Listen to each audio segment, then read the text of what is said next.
Fine line between excuse and reason. Check. That's pretty good. Check. Mic check. 1, 2. Check. Pretty good. All right. Are we not doing the TV anymore? I turned the TV on this morning, and I don't know if it's... Has it always been this loud? It might have gotten louder. I feel like it did get louder last week.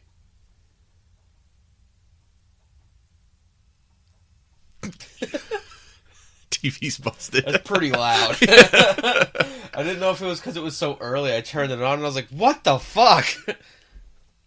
Yeah, that's pretty extreme. All right, I guess we'll have to do it with no TV. Jeez. Yeah. Trying to think what else, if there's anything. Man, that movie fucking sucked. There were parts that I liked. There were some parts that had but it's one of those movies where, like, all right, the whole of this thing is extremely bad. And there are parts of it that are even great. Yeah. But they don't add up to a movie that is worth watching. It's hard to justify watching that movie. Part of me, after watching it, there was like a part of my brain that was yelling at me like, you should ask Amazon for your money back. That was bullshit. Like, I can only imagine if I'd gone to see that movie in a theater in 1983, how ripped off I would feel.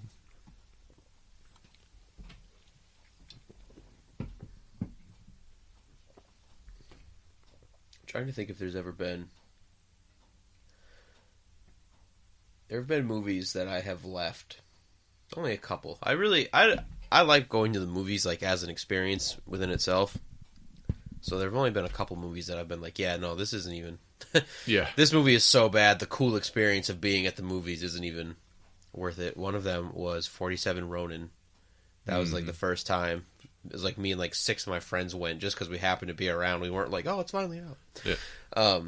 And like 2/3 of the way through, we were just like, is everybody else fucking bored? Because I would rather just leave.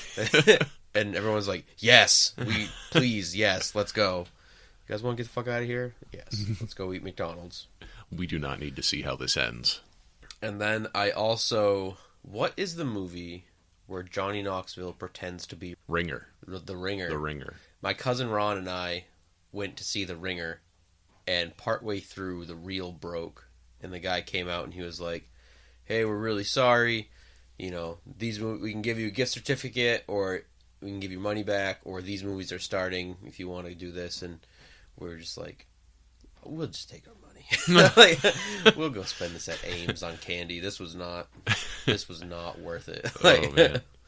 That movie was fucking bad. And like the worst part is I was in like middle school when that came out, so your like target audience. Offensive wasn't even like on my like radar.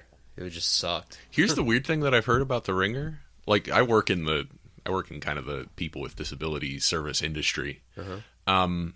Pretty well regarded, really, overall by people I work with generally, as like wasn't as offensive as it could have been. Yeah. And also, like, apparently it has a pretty good message overall about people with disabilities. Like, the thing that Johnny Knoxville does is wrong. Yeah. Right? And it seems like the movie understands that it's wrong, and it also maybe goes to some lengths to describe why it's wrong. Like I said, I've never seen it. There's an episode of South Park where Cartman pretends to be handicapped so he can join the Special Olympics. Same exact plot as The Ringer, I'm pretty sure. But the thing about that is that their turn on it is that,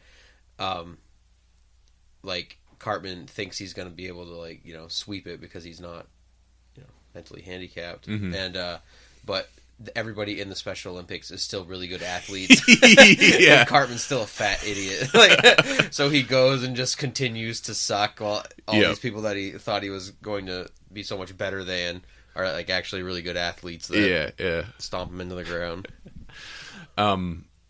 Yeah, South Park has a pretty good track record for disability stuff as well. Like, Timmy and Jimmy are fully fledged characters. They're not like one note side off characters. They're like full fledged characters who have whole episodes devoted to them. And yeah, man, that's why I can't get behind this whole like neoliberal rejection of South Park. Yeah. It's like, it's a weird thing seeing happen online, but it's like these guys are on our side. No, like for seriously, real. yeah. Like they won that GLAAD award for the what's his name, the gay character, Mr. Garrison, or I don't know if it was Mr. Garrison or Mr. Slave. No, not it was. Probably it was neither. not Mr. Slave. It was neither of them. It was the Big Gay Al. Oh, Big Gay Al. Big Gay Al's Big Gay Animal Car Ride or something. Whatever. I forget what the episode is called, but it's a great episode of television that you know shows Big Gay Al as a real character who has something Clooney to teach plays these a children. Gay dog in that Yep. episode. Yeah, it's awesome.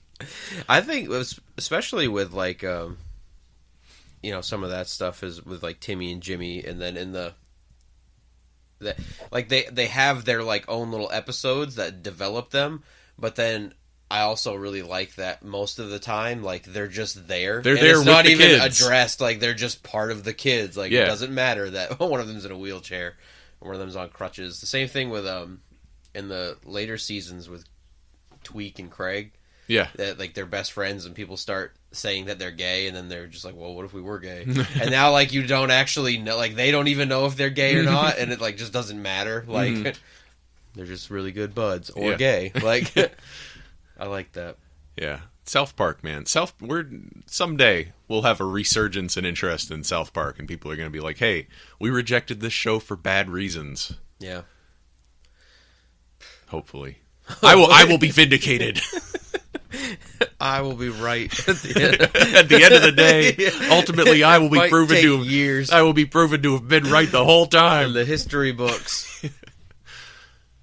I always think about shit like that. Like, what if there's some wildly unpopular opinion that I don't even have an example, but like, just like 100 years from now, or like when I'm super old, and they're like, "Yeah, no, that weird thing, that's totally right." Yeah. Sorry, like, I don't even know like what it could be, but like, I just always think like, what especially like with people that are so passionate on the internet about social justice and stuff. Like, what if some weird thing happens that it's just like, oh, sorry. Yeah, I can't follow you there. That happened to me this week. Oh, did it? Fucking with all this Quentin Tarantino stuff. Oh, Did you hear about any of that? no. So Uma Thurman had an interview with the New York Times wherein she talked about Harvey Weinstein mostly, but in part also talked about an incident on the set of Kill Bill where Tarantino pressured her into driving a car that really should have been driven by a stunt person.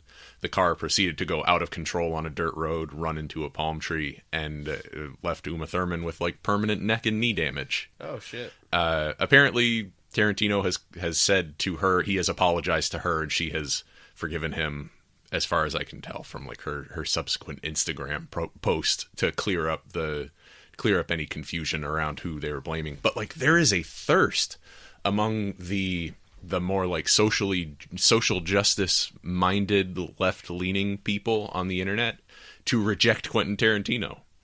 How could you? He uses the N-word a lot in his movies. Sure does. And there's a lot of violence against women. And also people just get like kind of a gross vibe from him, I think. I can see that.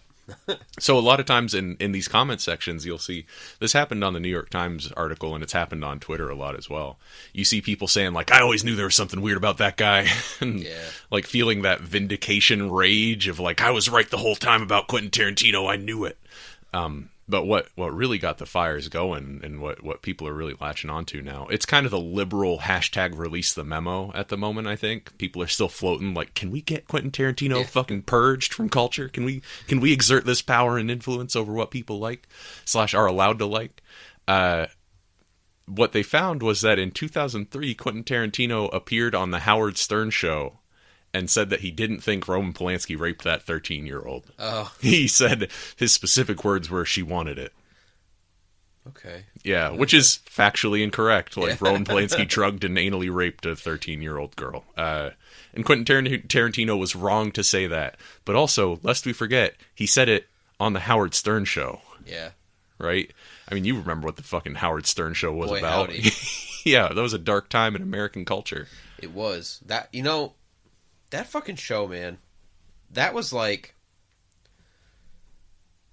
we had a fucking choice of like how we want our media to go, and we almost doubled down on the wrong side in like the early 2000s, and then we kind of fucking swerved back. Like, There were some things like that, like wrestling in that era was really just like, what the fuck, you know, and that like that whole Attitude Era, and if you watch documentaries about that, wrestlers that were like in it at that time and participating, and you know, they look back and they're like, man, I would never let my kids watch this shit. I'm so glad we don't do this anymore. Like, and I think that Howard Stern was really important to radio, but like the fact that he was so important that instead of being like, maybe we can go a different way, they were like, we should put fucking cameras in the studio. Like, let's double down. Let's get naked people in here. Mm-hmm. And then I think after a little while, we were just like, Scoot, we got to get back. Like, let's correct course a little bit. But I do think it infected the culture to some degree, man. Yeah. Like, I really think that, like, shock jock mentality of, like, the only thing that matters is how many eyes are on you. Like, you can draw a direct line from that to Twitter. Yeah. Right? Like, what's the shocking thing I can say today to get more people looking at me so we can click that follow button so I can get those sweet, sweet ad dollars? The early 2000s was just a weird time. Things, like, just overall culturally were just, like, not in a good place. That was, like everything. Like, music. Like, all the metal was, like, dirty, gross new metal. Yeah. That was just like, it was the heyday of Limp Bizkit. Yeah, just edgy, offensive, stupid metal. Rap was like how big your t-shirt could be, and it was like gangster rap had like become a cartoon to the point where it was like, we need to thank you, Kanye, because we really needed to find a new... Kanye was kind of the Martin Luther who, like, took apart the excesses of the rap Catholic Church. That metaphor got away from me. No, I like it, though. All right, cool. And then, like, movies was, like, Fast and the Furious. Like, that was, like, the biggest. It was just, like, shitty. Just a bad time. Like, I wouldn't say movies have gotten any better, to be honest. Speaking of which... Yeah. I know we should be recording real things, but I saw an article on Reddit the other day about... Let's not pretend that this episode isn't just going to turn into us talking about stuff. I was going to say, we could talk about Dune for like 5 minutes. Yeah. It was about the year 1999 in film and all the great independent, like, singular stories that came out. It was like the last year that happened before it was just like franchises started to like leak in and take over the cinemas, and it was pretty crazy. There was some really good. Sixth Sense came out that year. Office Space came out that year. There were a bunch of like, they listed like 6 or 8 that were just like, holy fuck, that was a fucking good year to go to the movies. I didn't think about that stuff then, but like fucking The Matrix came out. Yeah, The Matrix. Now every year I keep a list of like 10 movies I really want to see this year, and then my 10 favorite movies I saw this year. And it's all like, when I make my list, it's like nothing's coming up but fucking franchise movies this year. Yeah. And I'm not really looking forward to any of them. And then there'll usually be like 1 or 2. I saw the new Cloverfield movie, which is at this point a franchise, but... There's a new one? Dude, yeah. What? Ooh, you didn't know about this? Did it come out? Dude, okay. What happened? So I have a baby. I can't keep up with the shit. My reason is that I have a baby. So, the new Cloverfield movie was supposed to come out this year. It was, you know, sometimes they'll give a movie a fake name. Yeah. So it was called The God Particle. And nobody, it was supposed to come out in February, and nobody knew at first that The God Particle was a Cloverfield movie. As people started to figure it out, they were like, oh, The God Particle is the new Cloverfield movie.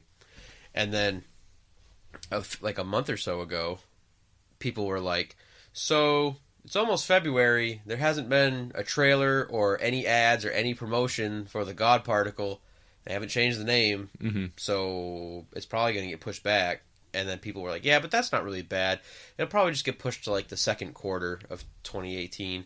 And then during the Super Bowl, there was a 30-second ad that was like, hey, the Cloverfield Paradox is going to be on Netflix when the Super Bowl's over. Boom.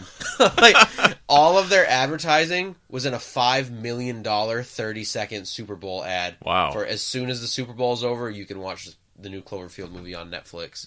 So, yeah, it's on Netflix. Is it good? It's pretty good. Fucking right. I really love 10 Cloverfield Lane. Me too. It's pretty different. That's it's good. As different from the first 2 as 10 Cloverfield Lane is to Cloverfield. How does that even work? Like, it's in space. Oh, shit. I'm going to watch it today. Yeah. I'm going to watch it during the snowstorm. Treat yourself. Yeah. Yeah, I deserve it. So, yeah. So maybe everything's not bad. No. Maybe everything's kind of still okay. And I think that's what's so crazy to me is that I'm like, I feel like I'm smart enough to see it, but not smart enough to capitalize on it. It's a good spot to be in, man. As soon as you start capitalizing on something, it works its way inside of you. I think, like, the internet I know that it's had huge effects on music and movies, since the 1990s, but I think we're really like the most popular rap tracks last year were like Gucci Gang, which was a fucking 17-year-old kid on SoundCloud, not even on a label. And I think, and now this is a Netflix movie. They bought the rights and paid one ad, and now it's like one of the most popular movies on Netflix. And I just think like we're really seeing these big, bloated, outdated means of having your thing viewed by other people. They're really being like crippled by things like SoundCloud and Netflix. There's a fancy business word for this. It's disruption. Have you heard that? No. It's what or like blue sky solutions or whatever. I only learned about it when Nintendo came out with the Wii, because that was considered a big disruptive move. Yeah. And just it's when you look at like a stale old business and you're like, this is ready to get fucked up a little bit. Like, let's let a little bit of chaos into this. Let's shake things up a little bit. And yeah, the internet is the most disruptive force probably in the history of capitalism. And it seems as though we are not anywhere close to the limits of disruption that the internet can hit. It's like every time you think like, all right, things are kind of settling down, someone hits the fucking nitro again and you're just speeding forward into the future. Yeah. It's pretty crazy. And it's weird to think about all the different aspects in which it affects your life. I mean, you look at something simple, like not even the internet itself, but like your smartphone. When I was a kid, we didn't even have cell phones. Mm-hmm. Like, people in New York had, like, big gray ones, like, that were connected to their car battery. Mm-hmm. And now it's like, no, you just carry a little, like, porn machine in your pocket. And you look at it on the bus. It's also a production studio. Yeah, Didn't Soderbergh make his new movie on an iPhone? I don't know. I heard something about that. Fucking iPhone 10s, man. Yeah. Please, it's the iPhone X. Oh, I'm sorry. I didn't know that. No, I don't know. It's like, it's not Mac OS 10, it's Mac OS X. But it's crazy to see it. I mean, our election was influenced by the internet. Wait, you're gonna get Trump's gonna shut us down. This will probably not make it onto the air. Yeah? I don't know. I think this is good shit. We'll see how the rest of the episode goes. This is good shit. It's just going to turn back into this. It's going to be 10 minutes of me talking about how great Brad Dourif is in this movie, and then it's going to be... isn't he, though? He's the best part of this fucking movie. It's him and the sandworms. Yeah, and even the sandworms are not as good as Brad Dourif. Well, I don't know if I go that far. Seeing the... Well, we'll talk about it. Let's roll that theme music. Let's roll the theme music. Gotta find that theme music. Wouldn't it be? I'd be such an asshole if I just literally just uploaded all of this. I think you should.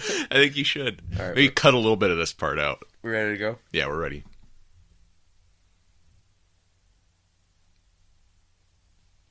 That made me look like an asshole groove. I can't hear anything. Neither can I. All right.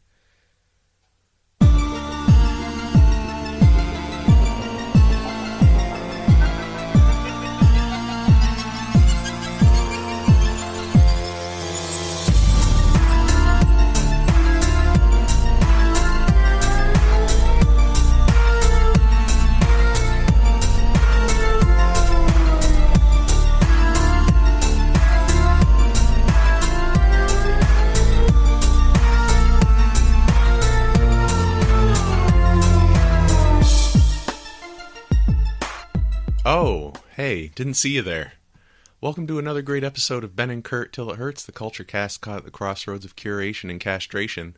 This week, the spice is life. The spice must flow. The cast is life.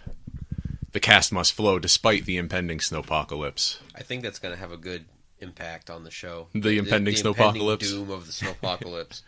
Yeah, it's like a sandstorm bearing down on us. This week we were talking about David Lynch's third feature film, 1983's Sure. Dune. Yeah. A bad movie. We'll talk about it for like 5 minutes, I promise. You'll get 5 minutes out of us. Yeah, if that.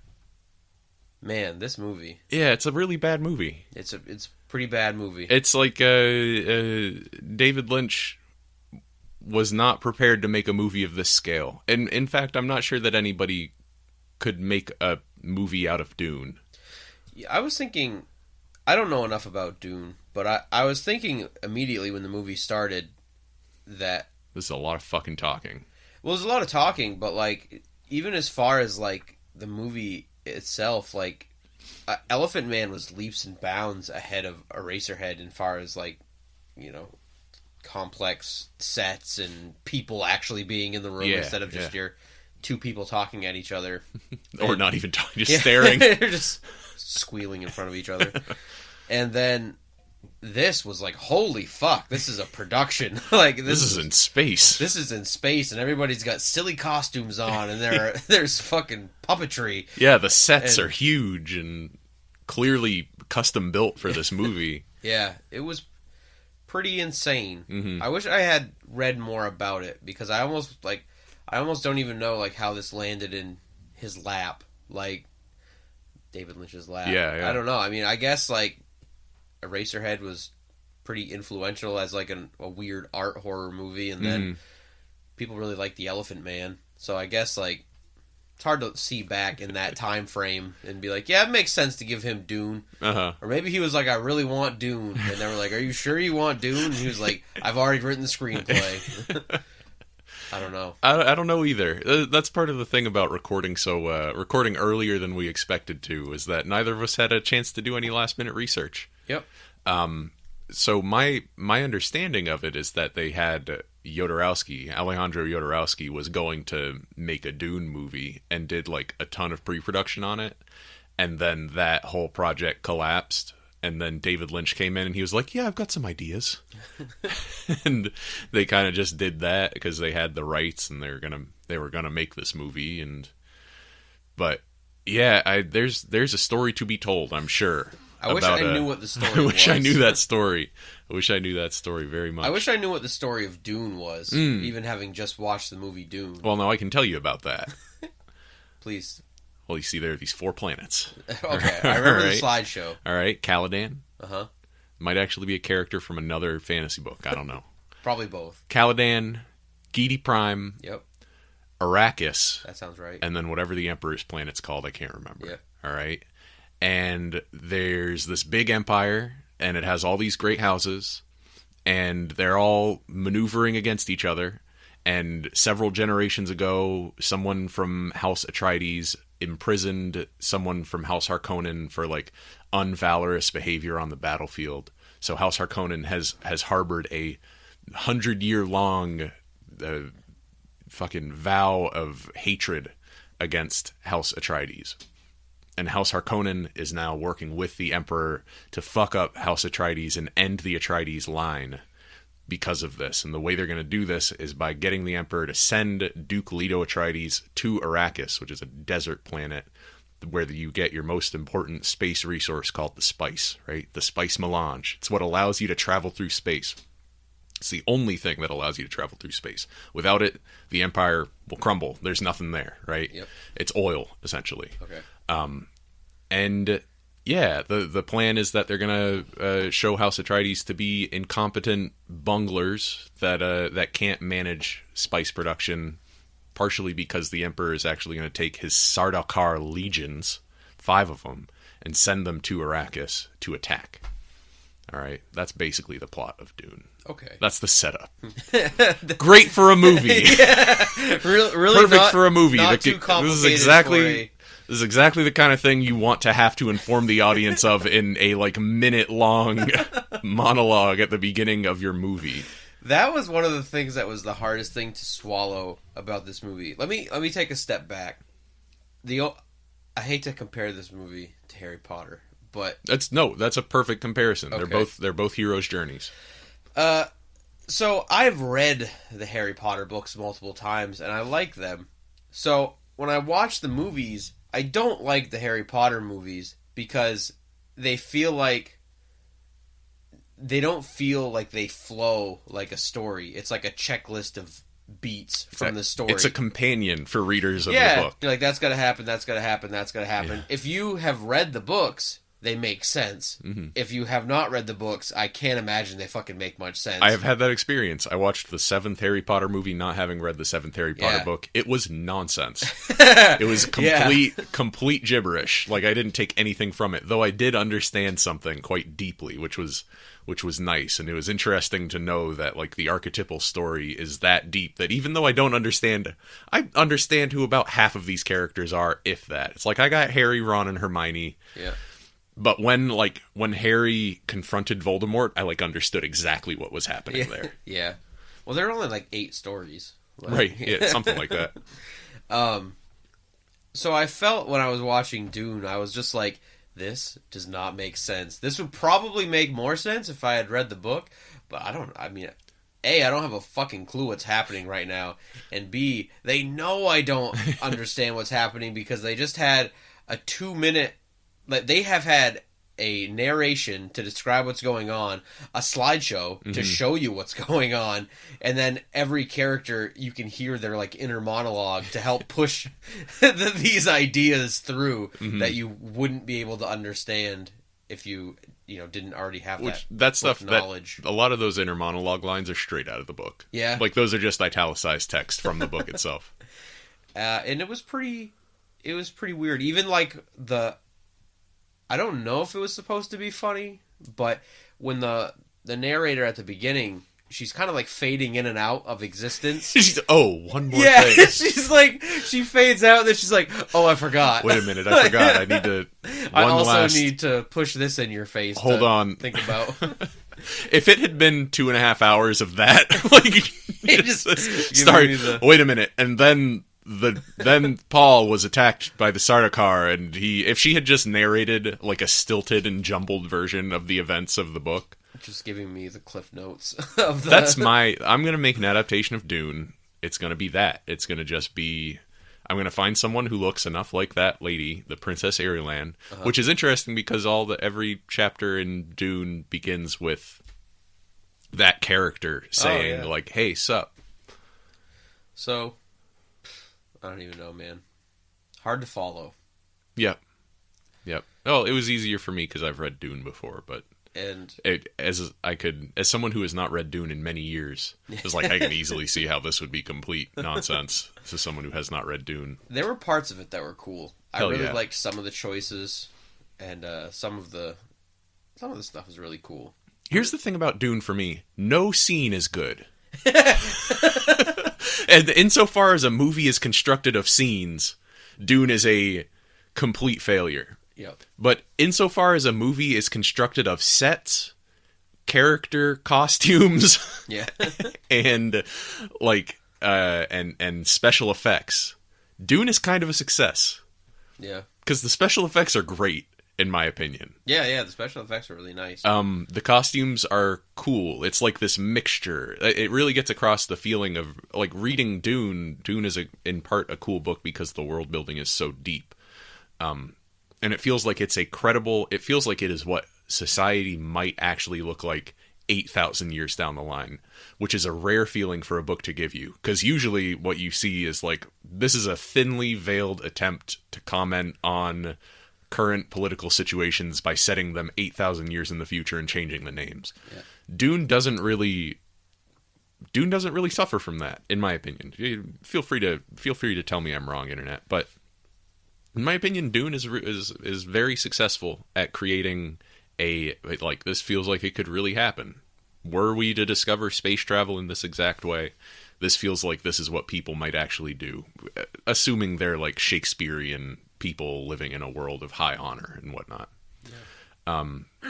But yeah, every scene is bad, but what are some of the things that you like about this movie? When I saw that Toto did the soundtrack, I was like, oh no, this is a product of the 80s. But I actually really enjoyed it. It was Me too. it was orchestral enough so that it didn't just feel like they didn't just pluck some Toto songs and like, there you go. Mm-hmm. It was written for the movie and it sounds good. And then even it was kind of a treat because during like the cool parts of the movie where he's like riding on the worms and stuff, like you really hear some like electric guitar come into it. And you're like, oh, that's cool. Damn. Like you don't really get to hear that in very often, especially in like the huge swelling in a film score. Yeah. So that was pretty cool. It was a good way to invest certain moments with a lot of importance. Yeah. So like whenever you heard that little thrumming electric guitar in the background, it's like, this is cool. This is gonna get sick in a minute. Yeah. I think having I don't know, but like when this movie got made, I wonder if it was similar to like when George Lucas was working on the new Star Wars movies, not the new ones now. Oh jeez. Oh boy. But George Lucas has nothing to do with those. Thank God. Well, I guess not really because they're not very good. I don't know. The prequel trilogy, I think everybody around him seemed to be like, does this seem like it sucks? This seems like it's not going very well. And George Lucas was just like, trust me, man. Mm-hmm. I'm George Lucas. I made Star Wars. I made these characters. Yeah. It's gonna be fucking sweet. Mm-hmm. They're gonna love it. We're gonna make $1 jillion. And I wonder if that kind of same thing happened in Dune, where people were like, David, do you really know what you're doing here? This is a big movie. You've never done anything this big. Look at this worm. And he's like, This I made a Racerhead, man. I challenged what you even thought a movie could be. You gotta let me breathe. You'll see it when it's all put together. I bet David Lynch felt stressed the hell out during the whole production of this movie. I bet he felt he was in over his head. As far as I remember reading that he has disavowed this film. Yeah. I don't think he's happy with the cut that was released in theaters, nor do I think he's happy with any subsequent edit of the movie that has been released since then.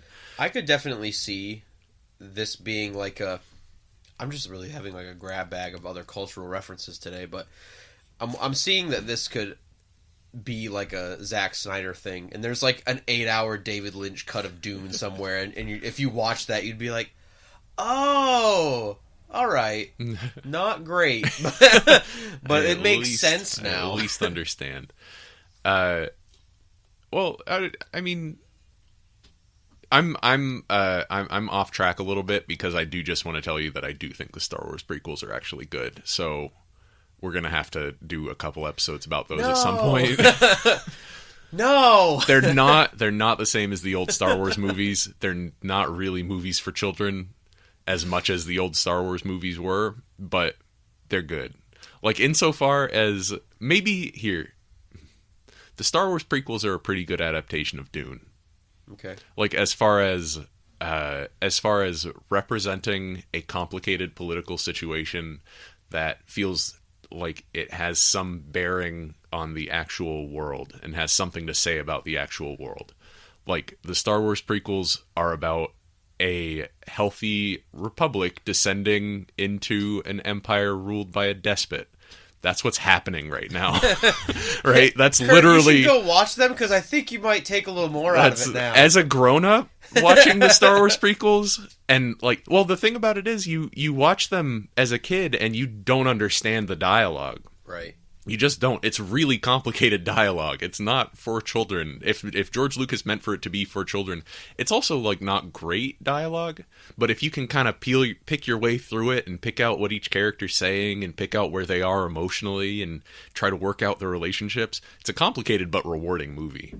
And yeah, we should do a couple episodes about those movies because they are. I say this a lot to the point where it will become self-parody at some point, but the Star Wars prequels are genuine works of prophecy.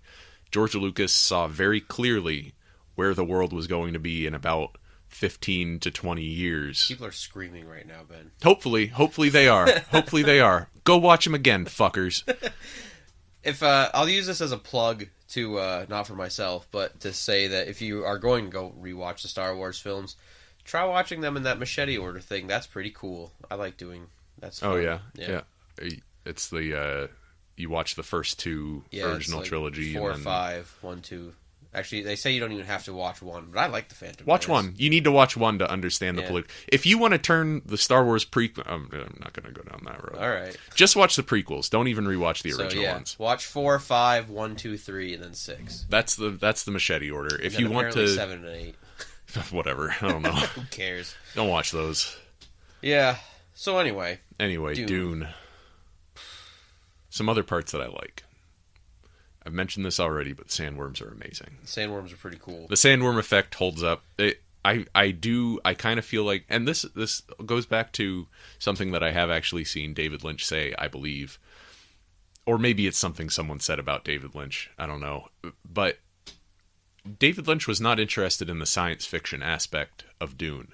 He was interested in the visuals, the world that it built for him in his mind. And as far as communicating that world to people, he did kind of an amazing job. Yeah. Especially with the sandworms, which, like, if you're David Lynch, well, you think about David Lynch's career up to this point. Each movie has had kind of a central special effect. The baby in Eraserhead is a masterpiece. The baby in Eraserhead is like one of the greatest things ever put on film.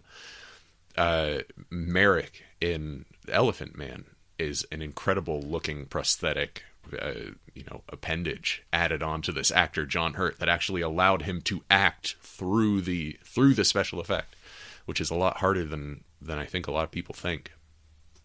And in this movie, the sandworms look amazing. I think they looked really good, like when they were flying over and looking down at them. When they were riding the sandworms, it was a little... No, that was cool too. Seeing him on top of this big lumpy carpet was kind of just like... I liked it. All right. that first shot where you see the sandworm come up and eat the sandcrawler. Yeah. Like it just... You see this plateau develop in the sand and it comes up and crushes the sandcrawler. It's fantastic. Sandworms are cool. Sandworms are awesome. There's a reason people were so pissed off about No Man's Sky. Yeah. It's all because they showed a sandworm in an early trailer, and as far as we know, no sandworms were in the procedural generation algorithms. That's why people like Beetlejuice.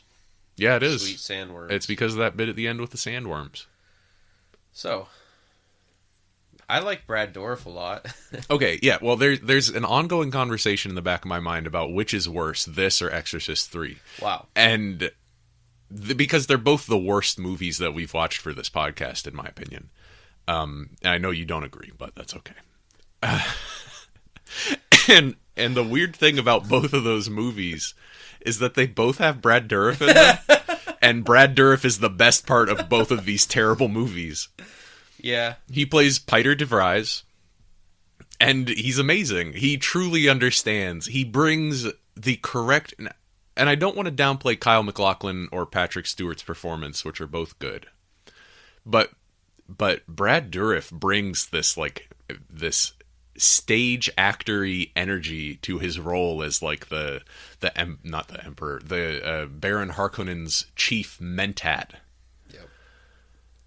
That is just infective. She just gets inside you, and you just want to watch his eyebrows more. And there's a lot of the same, I would say, the same effort put into the delivery as in The Exorcist 3, where everything that Brad Dourif says in this film is just like, it's just like each word is its own little delicious morsel, and he just savors every single word that oozes out of his fucking little tiny mouth. It's the same thing he does in Lord of the Rings also. Yeah.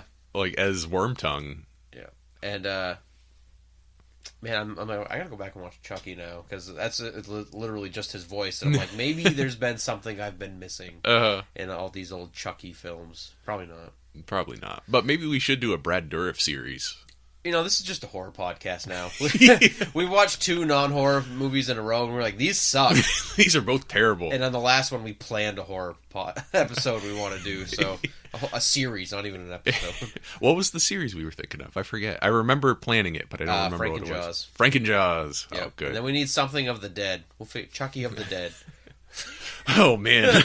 That'll shut this podcast down. We'll figure it out. Let's get back to how Dune is a bad movie. Do you have anything else to say about Brad Dourif? No, that was good. The Toto was good. Costumes and design looked good. that first scene, there is one scene that I liked. The shielding effect. Yeah. Is really good. That's awful. How amazing does that look? I've never seen anything else in a movie like that. I like it better than this lightsaber effect in Star Wars. There's something wrong with you, Ben. It was so bad. They're going to dissect me after I die, and they're going to be like, Ben had a brain tumor the whole time. It made him watch movies bad. It made him watch movies the wrong way. Yeah, you can see it here. It had eaten his entire visual cortex. It won't even be something cool like a tumor. It'll be like, oh, when Ben was a kid, there's like a race car stuck in your brain or something. Like the soft spot on my head, someone like shoved a Tootsie Roll in there. As a baby. And it makes it so, that's why he couldn't tell good from bad. And then it'll be like, you know, when you look back on old important writers and they were super racist, and like, it's a product of the time. And people will look back on Ben from Ben and Curt Till It Hurts, and they'll be like, man, if he hadn't had that Tootsie Roll in his brain, he probably wouldn't have said that shit about Star Wars. He probably wouldn't have thought that bad shit about Exorcist 3. It turns it really is the masterpiece of our time. I won't have that excuse. But what will it be? What will have made me think what I feel about Texas Chainsaw Massacre 3 Leatherface? That's true, because we're on the same page. Because I'm really right about that. That's not the Tootsie Roll talking to me. So what was bad about Dune? Oh, no, I'm not done talking about the shield effect yet. Oh, the shield effect. It's really cool. It makes it look like, if you haven't seen Dune, watching Dune for three reasons to watch Dune. Brad Dourif's performance is number 1. Mm-hmm. The shield effect is number 2, and the sandworms are number 3. All right, maybe switch the shield effect and the sandworms, but those are the and the head. Maybe I like Dune.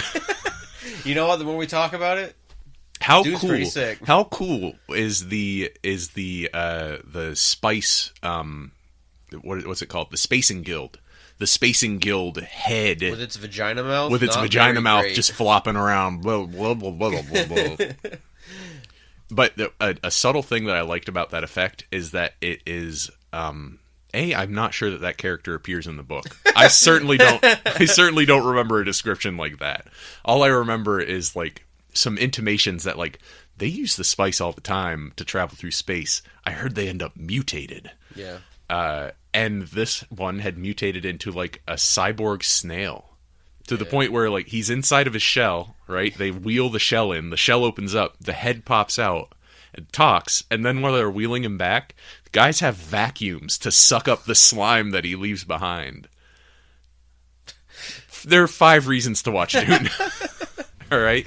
Brad Dourif's performance, number 1. Number 2, the sandworms are sweet. Number 3, the shield effect is cool, and I don't care what anybody says.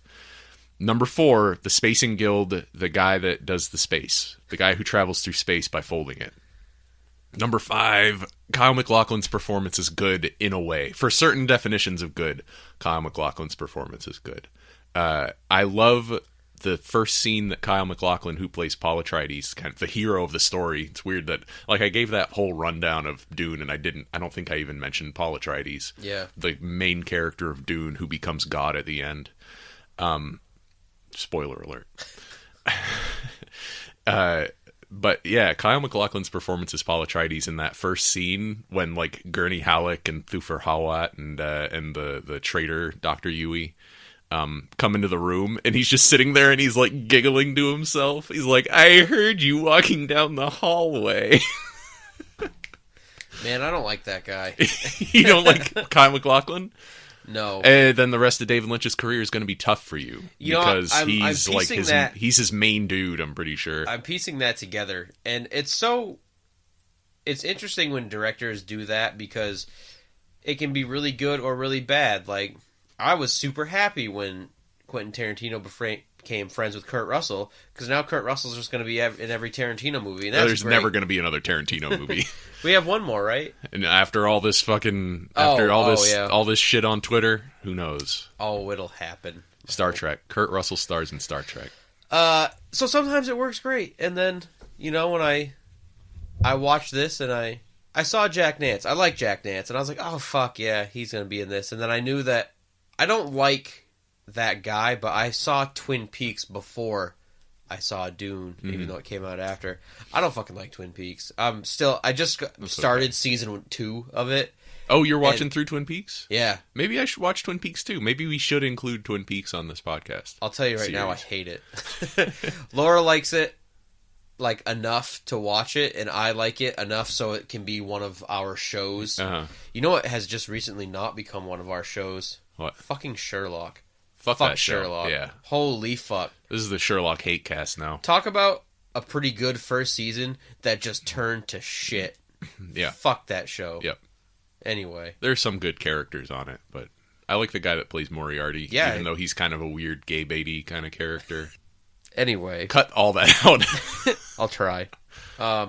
Control F Sherlock delete. You can do that with audio, right? Yeah. That's you just make a transcript right away and then you edit it that way. So I hate Sherlock, but Yeah. we have been watching Twin Peaks, and I don't like it, and I don't like Kyle MacLachlan in it. And when I saw him in this, I was like, oh no, it's him, but with coiffed 80s hair, and he's the star. So this might have been the first movie that Kyle MacLachlan was in. So now I'll just have to get used to that guy. I think he's in every David Lynch movie after this. Yeah, I mean, it'll be fine. Maybe he'll grow on me. Maybe not every. He's definitely in Blue Velvet. Is that next? That's our next one. Okay. I think. I'm going to check it real quick and see if it's Blue Velvet or Wild at Heart.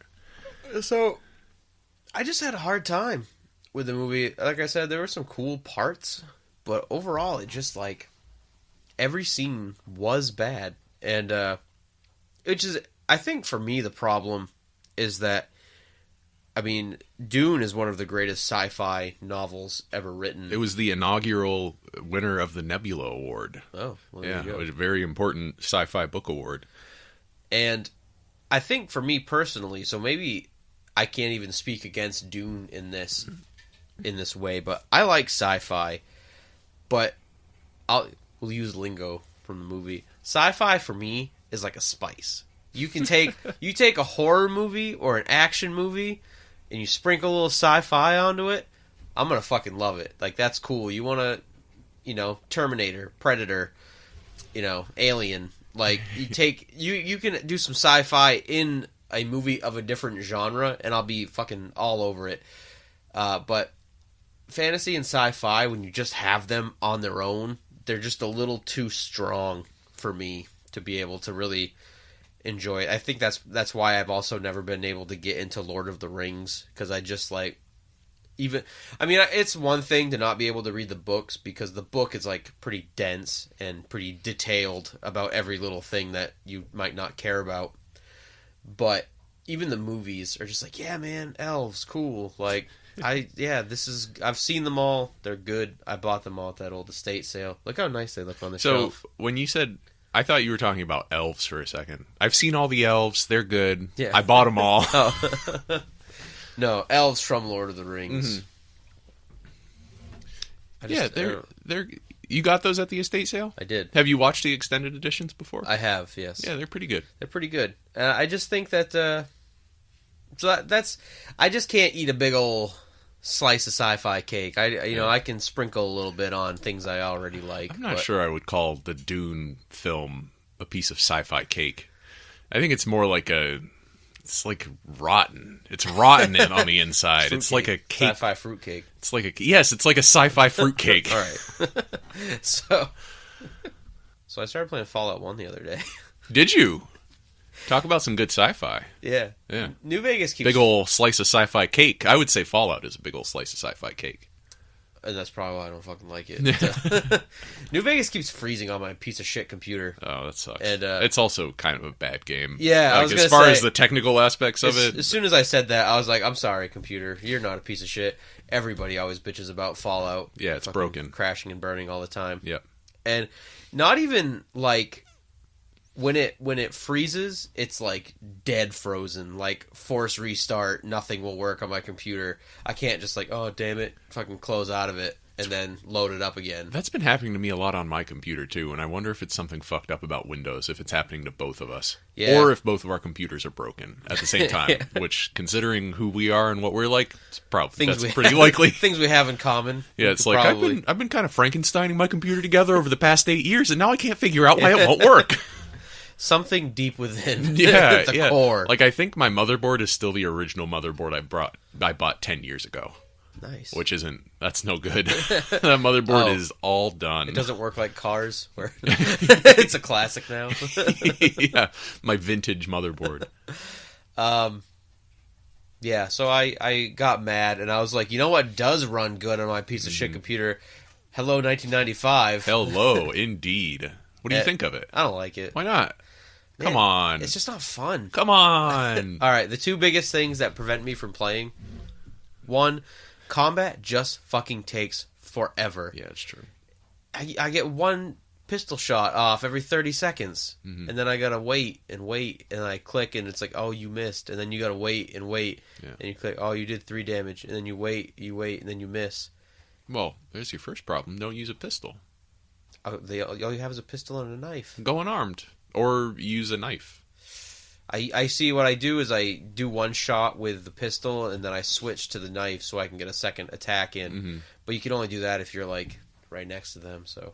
Are you specialized in melee weapons or anything? I usually do pistols. When I play Fallout, that's usually my favorite. Yeah. Agility and pistols. Try it melee. You Maybe hit a lot more with the knife. I was going to say, maybe I'll have to. If you're not very highly trained with pistols, then it's a bad idea. Especially if you're fighting animals. Yeah. Like, you just imagine your guy, he goes out in the wasteland, he's like, I'm pretty good with this thing, I think. I'm going to try to shoot some scorpions. Of course he's not going to hit them. Like, giant scorpions. Yeah, imagine that guy. Try to be that guy. Roleplay in Fallout 1, the same way you've been doing in New Vegas. Don't tell anybody about that. Everything I've said about that has been off the air. There's no need to be ashamed. That's what the game is built for. Yeah, so I've tried it. And then the other thing is that they don't teach you how to do anything. They're just like, well, fucking here you go, good luck. Oh, you're supposed to read the manual. It's 1990. It's not 1995. I don't have a manual. It's on Steam. Oh. Yeah, if you look on Steam, they have the manual. There's a PDF of it. It'll give you a lot of good background information on the setting as well. Hey, look at that manual. Yeah. Hold on a sec. No. The assumption in 1995 was like, nobody thought, like, someday... Hold on a minute. Someday someone's going to download this game over the thing we use right now to argue about anime. So let's make sure that we can... upload that. Let's make sure they can get all the information that they need from inside the game. Definitely not. I agree with that to an extent, but I do think... Is that your foot? That's a trash can. That's a trash can, but it is being pushed by my foot. I do think, though, that it was a good move in games to kind of hold your hand for a minute and be like, "Oh, I disagree." Man. I disagree. Like I get to Shady Sands, and I'm like, well, I have like 1 health point. I've used all my stim packs because combat takes 45 years. Mm-hmm. And what are you fighting? The rad scorpions in the cave outside of Oh. Shady Sands. Yeah. And then I think there are some rats outside of Vault 13. Yeah. That I had to fight as well. Consider trying again without using a pistol. I know it's. I do love pistols. I know. But the 3D Fallout games are totally different from the first couple Fallout games. I'll have to try that. It's more of a story experience than it is like an action combat experience. So if you like the story of Fallout New Vegas, then play Fallout 1 as though it is that. I'll do that today. I'll beat that game today. You might. Doesn't take very long. No, it doesn't. So it can. Yeah. You can really get down in the weeds and some stuff in that game. There are some great situations in that game that you can find and help out with. I'll have to do that, I guess. I want to love it. I love Fallout so much that I've probably between Fallout 1 and 2 like 8 times I've tried to play each one and just be like, nope, still can't do it. The other thing you might do is there are some good like beginner's guides. It'll just give you a character and it'll say, because that is the thing about those old RPGs, is that the assumption was you're a turbo dork if you're playing one of these games. So what you're going to do is figure out, like, you're going to kind of solve the puzzle of character creation at the beginning and be like, ooh, I bet I can make my guy do this, and that'll make me really good at this. But if you don't feel like doing that, then people have written up lists of like, here's where you put your stats at the beginning. This will make you prepared for this, and this situation, and it'll make the game a much smoother experience. I've done that with some of my plays of New Vegas, and when I've only played through Fallout 4 once, but I think that was the time I played along. Like every time I got a new perk, I just like picked the perk that it told me to pick, and that was a pistols, like a gunslinger perk. Yeah. And I like doing that because then it's just like, do you want every shot to be a critical hit that just like removes that thing from existence? Yeah, it's easy mode, right? Yeah. It's like, oh, I don't, because that game is made up of two games, really. There's the character game where you're a character running around fighting things, and there's the story game. And if you only want to play one of those games, you're not going to get the full experience, but that's fine. Maybe you don't want the character action I game mostly experience. like the character game, even if they're telling me what I want and what to do. Yeah. I don't know. So I guess I would say it's the numbers game that you don't like. Yeah. Right? The figuring out how to... I don't like being bad at it. That's the part I don't like. Yeah. Where I put it on easy and then I get killed before I hit the first town in a rad scorpion cave. Yeah. That's the part I don't like. Yeah. And then I'm like, I need health, and they're like, you don't have any money, and I'm like, I don't even know how to sell stuff, and they're like, well, I'll buy some of your stuff, and then I'm like, I don't even know what I need. I have these flares that they're pretty valuable for something I don't need. Do I need flares? Mm-hmm. I don't know. Eh. This has nothing to do with Dune. Well, kind of. Desert planet. A little bit. Desert wasteland. Yeah, it's just the Southwest United States. Yep. Instead of Arrakis, also known as Dune, also known as the desert planet, which is how they refer to it every single time they say... Yeah, they do it. They do it twice, right? Because several times even. Right at the beginning during the princess's monologue. Yeah. And then when Paul Atreides is like, the Dune, Arrakis, the desert planet. I don't think they say one of the names mostly. Maybe in passing they'll say Arrakis, but they really like to drive all three names home. Yeah, it's a bad movie. So, my thoughts about Dune. I don't really know what else to say about it. Do you have anything else that you... No, not really. So, you know what the best thing about Dune was? Brad Dourif. Well, yeah, but okay. Exclusive to me was this movie made me walk down the street to my library and get a copy of Dune so I didn't have to buy it on the internet. Libraries are fucking sweet and underused. Yeah. Oh, man. You'd be surprised. I knew a little bit about this because I went to a library a lot when I was a kid, but you might be surprised to see how libraries have developed to remain contemporary. Like, I was surprised in some ways. Like, I knew most libraries had computers now with, public access to the internet, which is sweet. Mm-hmm. And most libraries have movies now, so that's cool. You can just go in and get DVDs and stuff. And then also, like, I was really surprised by the amount of audiobooks. That must be really catching on, I guess. Yeah. And even little libraries now.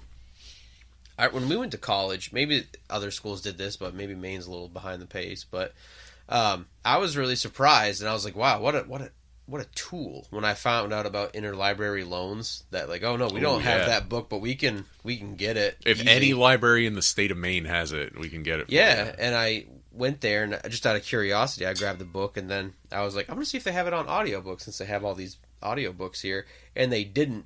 So I asked about it. I was like, you don't know if you could get this on audiobook, and they were like, oh yeah, we can get it. Like, they didn't have to look. They were like, I'm sure some library in Maine has it, and I know we can get it, and you don't even have to pay any money. That's crazy. Nope. How do we take advantage? How do we take for granted? Not take advantage. You should take advantage of it. Yeah, if there's maybe like guaranteed the YouTube image for this episode is going to be an image of your local library, because that's the real hero of the story. Everybody go visit your local library, sign up for a library card. All you need is an ID showing that you live where you live, basically, right? And it's sick.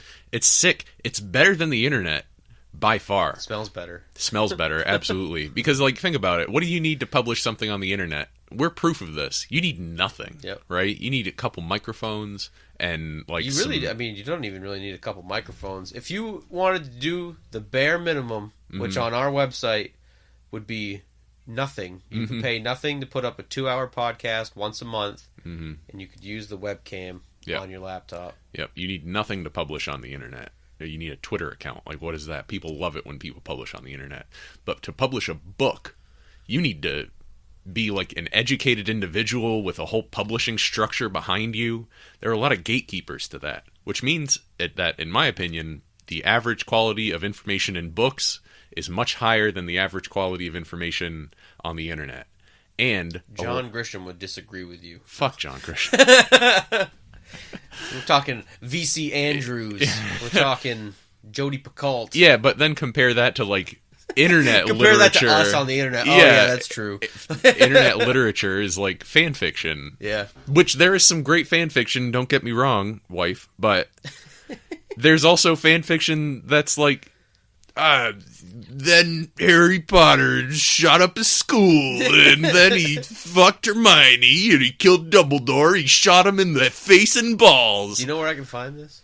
Yeah, actually, that's an actual fan fiction that I read. Ooh. Yeah, paraphrased, but it's like 2 paragraphs long, obviously written by an idiot 15-year-old, and published for free on the internet. Oh, what a great disruptor to culture.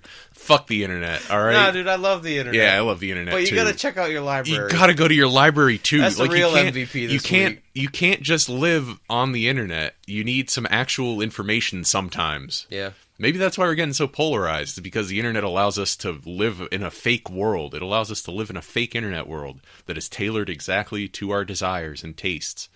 The library is not tailored to your desires and tastes. If you go to the library, you're going to read some stuff that's going to challenge you. It's going to upset you. Wander around a little bit. Wander around. Go wherever your mind takes you. Look at some stuff that you hadn't thought of looking at before, but definitely go to your local library. That was the best part about Dune for me. Was The library? Going to the library and finding it. That's the best part for me, too. Let's make this a book podcast, man. Let's record it at the library. Yes. We're recording at our local library today. This room's kind of a library. It's curatorial for sure, yeah. Anyway. I don't know what else to say about Dune. Do we have anything else to talk about? Not really. What are we at? Like an hour. So actually less than that because there was some stuff at the beginning. That we're going to put in. Yeah, that's true. Most of it. Except the thing about... the thing that we're not going to talk about. Yeah. I already forgot what it was. You'll have to remind me later. I don't know. Anyway. So next week, I'm curious to see where we go from here. Because every step we've taken has been a bigger and more complicated step. That is not how it goes from here. Okay. Yeah. And this movie starts to feel... You feel it. You're like, this feels kind of bloated. He's gone too far. This is not a very good movie. David Lynch is outside of his zone of competence on this movie. He made a bad movie. Say what you want about Elephant Man. It's not as good as Eraserhead, in my opinion. But it's still a good movie. Yeah. Dune is not a good movie. No. And David Lynch knows that it's not a good movie. So, what is he going to do next? That's good. You know, I think about stuff like that a lot when I'm thinking about movies. Like, at what point when you're making a bad movie do you realize it's a bad movie? Especially when it's not supposed to be a bad movie.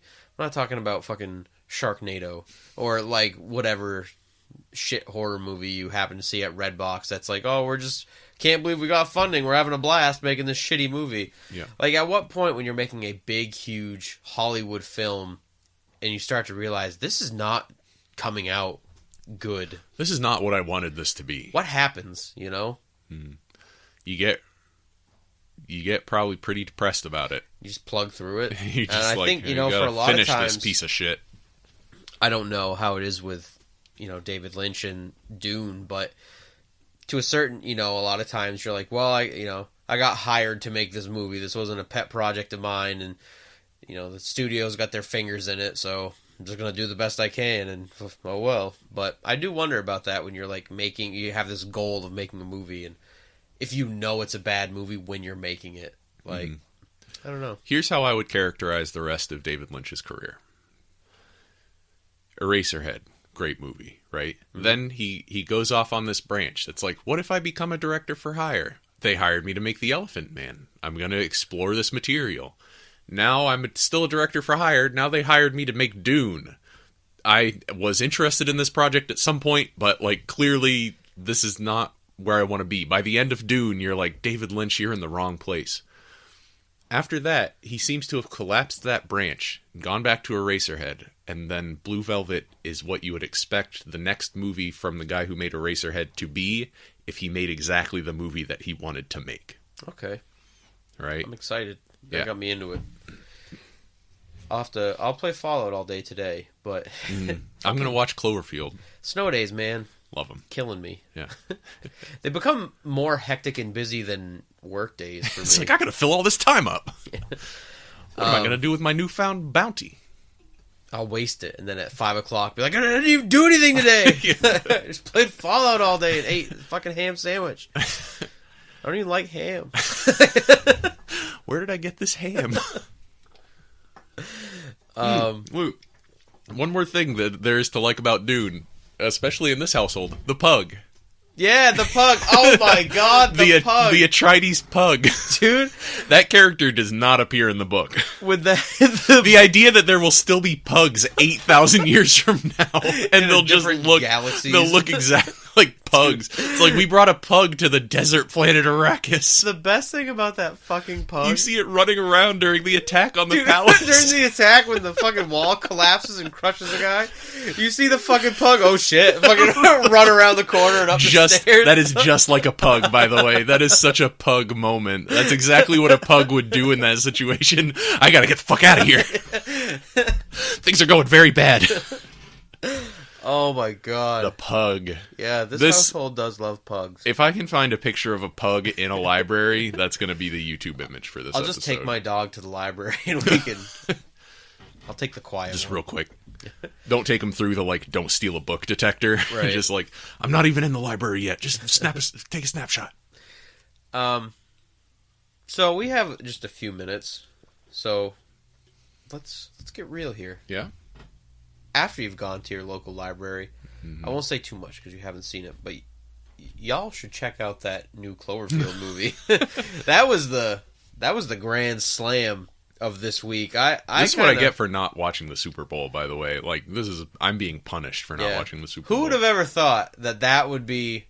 We'd live in a world where your punishment for not watching the biggest sports spectacle of the year was that you didn't get to watch the new Cloverfield movie, the third one. Like, oh no, I missed it. But my week was kind of a weird week because, you know, in between going to work, I'm usually like, well, I've just been in like, it's been like a shit media week because I was loving New Vegas and then it kept fucking crashing and I was getting pissed. So I was like, I'll play Fallout 1. I didn't really like Fallout 1. And then I went to the library and that was sweet. But then like it led to like this bad movie that I didn't want to watch. And I was like, this makes me not want to read the fucking book. And then I was like, you can't be like that. The book is good. It's not a clear translation.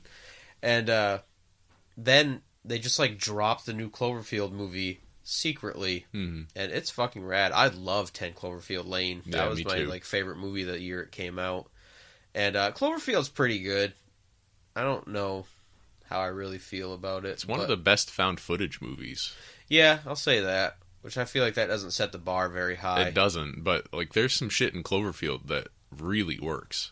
And so the new one is pretty incredible for what it is, at least in the complete lack of promotion that it had, except Netflix deciding they were just going to pay $5 million for a 30-second Super Bowl ad that was like, hey, by the way, come watch this movie. And then it worked because the next day I was like, oh shit, I didn't watch Super Bowl either. I just the Cloverfield, the Cloververse subreddit kind of like blew up in the trending on Reddit. And I was like, oh shit, that happened? So I watched, at that point, the teaser had been put online, the 30-second teaser, and it was number 7 on the trending list for YouTube. So that was, apparently a lot of people watch the Super Bowl. I didn't know. I didn't know that. Maybe we don't have our finger on the pulse of culture as much as we thought we did. I thought that everybody just like made a bunch of good food on the Super Bowl and then they like watched a sci-fi movie while the Super Bowl was happening. Apparently that's not normal. No. I saw a thing on Reddit that said that 1 in every 14 American men don't watch any sports whatsoever. And then like, you know, like the top comment is always better than like the the link itself. They were saying, I can honestly not believe that 13 out of every 14 men do watch sports. I was like, oh man, I don't really watch sports unless you count Tony Hawk. Unless you count playing Tony Hawk games Yeah. for 4 hours a day. I don't really like sports. I like basketball and hockey Yeah, and baseball. It's fine. Football's okay in I a hate way. baseball. Yeah. It's a game of inches. All right. It's the American pastime of inches. Do we have anything else? Are we good? I guess. Yeah. Blue Velvet next week. Blue Velvet. It's an amazing movie. You know what we got to do? What? We'll have to wait a while because we're in the heart of our David Lynch series. We gotta start working. We gotta make a list of our directors series because we're definitely gonna have to do. Of course, I can't remember his fucking name. The Shining. Kubrick. We're gonna have to do a Kubrick series. That'll be an interesting one. I got an invitation to appear on the Echo Boomer podcast. Did you like how I pronounced that? Echo Boomer. Oh, I didn't even notice. You could have got away with that. I got invited by Jake to appear on the Echo Boomer podcast to talk about The Shining. Don't do it. Don't go. Burning that material. Save that for us. I'm gonna do it. I was upset because I have like that Jake's podcast is really kind of like really up my alley for a lot of things, and he keeps doing episodes. I'm like, do you know how badly I would have loved to talk about video rental stores? I could talk about video rental stores for hours. We have, I think, talked Probably. about video rental stores And for then he hours. went and did it with some guy who worked in one, Ugh. who had way more knowledge about it than me. What a jerk. Jake, reach out. Yeah. Kurt wants an invite. He did give me dibs on the Pokemon episode. That's a pretty good one. That's a pretty good one. Yeah. Anyway. Talk about that truck. You got to use strength that on truck, it. man. Strength, move the You truck. gotta have 6 golems that know strength. Use it 100 times. You wished Mewtwo a happy birthday I the did other wish day. him a happy That's birthday. I go on Facebook once a month, and I usually see something from you that makes me really happy, and that was what did it this time. Happy birthday, Mewtwo. Yeah. Do we want to end here, or do we want to go off on a Facebook tangent? Last year was the first year that Facebook usage has gone down. Mm-hmm. Yes. Good. I love Facebook. I use it every day. Hopefully everyone's going to the fucking library also. It's probably just being divided up amongst other shitty... Yeah, it's like, I didn't go on Facebook this year because I spent all my time on InfoWars now. I've been on Instagram all year. Yeah. Okay. We won't. That's about all we need for that. Mm-hmm. So let's wrap it up. Blue Velvet next week. Blue Velvet. I hope this series is going okay for people that... I feel bad for people that really like David Lynch because this has just been... Nobody likes Dune. That's not true. Some people like Dune, but I can't imagine it. I can't see what they would like about it, aside from the worms. Except for those 5 things. Those 5 things 6 that if you I count the named. Pug. 6 reasons to watch Dune. Definitely including the shield effect, which is very cool. Maybe my 5 is a little bit different from your 5. What if the pug had a shield on while he was running through the the hallway? I probably wouldn't have known it was a pug because those shields were pretty... They really obscure things. Yeah. Well, we'll be back next week. Listen to the show. I don't feel like doing all the plugs today. The outro. Follow the show on Twitter, Ben_and_Kurt. Yep. Check us out on YouTube. Yep. Review us on iTunes. Yes. Because that's awesome when you do that. And then follow me. Twitter, Instagram, KurtCake5K. Download all of the episodes so far, put them on a thumb drive, and mail them to the president. Bye.